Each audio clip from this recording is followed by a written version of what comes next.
Shalom, hari ini kita akan renungkan kitab Keluaran pasal 40, teksnya ayat 17 sampai 38, dan sudah dibagi dua paragraf. Paragraf yang pertama ayat 17 sampai 33. Pada tanggal 1 bulan pertama tahun kedua setelah keluar dari Mesir, Kemah Suci didirikan. Paragraf yang kedua ayat 34 sampai 38. Awan menutupi kemah pertemuan dan kemuliaan Tuhan memenuhi Kemah Suci. Kesimpulannya, Kemah Suci didirikan pada tanggal 1 bulan pertama tahun kedua setelah keluar dari Mesir. Orang Israel mendirikan Kemah Suci tepat menurut perintah Tuhan. Pada waktu itu, awan menutupi Kemah Suci dan kemuliaan Tuhan memenuhi Kemah Sucinya. Kemuliaan Tuhan itu luar biasa.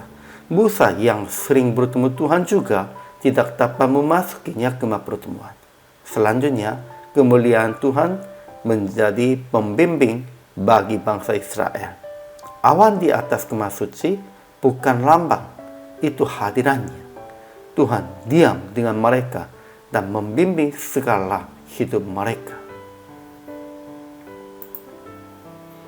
Ajaran tentang Allahnya. Pertama, awan menutupi kemah pertemuan dan kemuliaan Tuhan menemui Kemah Sucinya karena Tuhan ada di sana. Inilah hadirat Tuhan. Kedua, Tuhan membimbing orang Israel dengan awan dan api.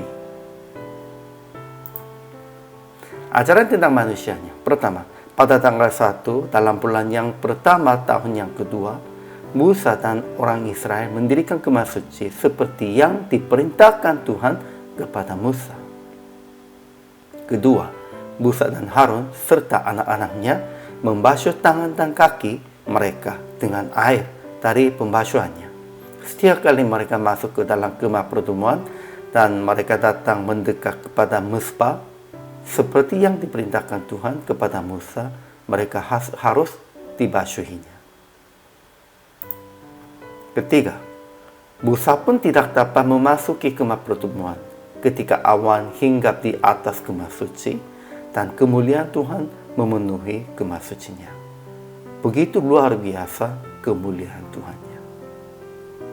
Keempat, seluruh umat Israel melihat kemuliaan Tuhan dengan awan dan api, dengan mata mereka pada setiap tempat mereka berkemah.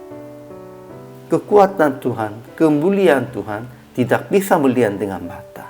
Namun pada waktu itu Tuhan melihatkan dirinya sendiri dengan bentuk api dan awannya.